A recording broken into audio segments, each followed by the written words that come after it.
Hello friends, ఈ వీడియోలో మనం శివరాత్రి గురించి, దాని ప్రాముఖ్యత గురించి తెలుసుకుందాం. శివరాత్రి అనేది హిందూ మతంలో అత్యంత పవిత్రమైన పండుగల్లో ఒకటి. ఒకరోజు దేవి పార్వతి పరమశివుడిని అడిగింది, స్వామి, శివరాత్రి అంటే ఏంటి? భక్తులు ఎందుకు దీన్ని ఇంత ప్రత్యేకంగా జరుపుకుంటారు? అప్పుడు శివుడు ఒక కథ చెప్పడం మొదలుపెట్టాడు. చాలా కాలం క్రితం లుంతక్కుడు అనే వేటగాడు వారణాసిలో ఉండేవాడు. అతను జంతువులను వేటాడి బ్రతికేవాడు. ఒకరోజు తన కుటుంబానికి తినడానికి ఏమైనా దొరుకుతుందేమో అని అడవికి వెళ్ళాడు. అలా వెళ్తూ వెళ్తూ సాయంత్రం అయిపోయింది. దారి తప్పిపోయాడు. చీకటి పడిపోయింది.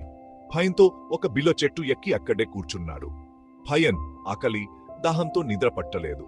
చేతిలో ఉన్న బిల్లు ఆకులను తెంపుతో కింద పడేస్తున్నాడు. తెలియకుండానే ఆ ఆకులు కింద ఉన్న శివలింగం మీద పడ్డాయి. ఆకలితో రాత్రంతా జాగారం చేశాడు. ఏడుస్తూ కన్నీళ్లు కార్చాడు. ఆ కన్నీళ్లు కూడా శివలింగం మీద పడ్డాయి.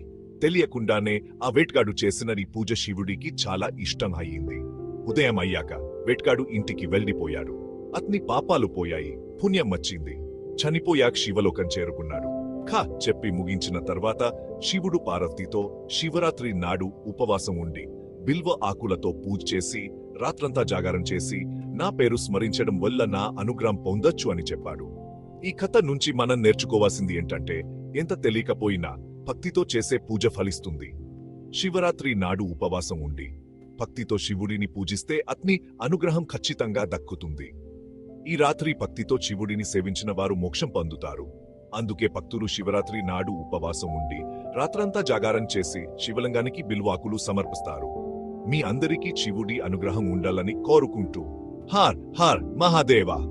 శివరాత్రి పండుగను భక్తితో జరుపుకోవడం వల్ల మనం శివుడి అనుగ్రహం పొందొచ్చు.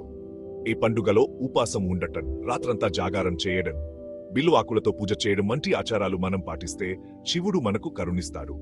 అందుకే ప్రతి శివరాత్రి మనం భక్తితో శివుడిని పూజించి అతని అనుగ్రహం పొందాలని మనస్ఫూర్తిగా కోరుకుంటాను. Her her Mahadeva.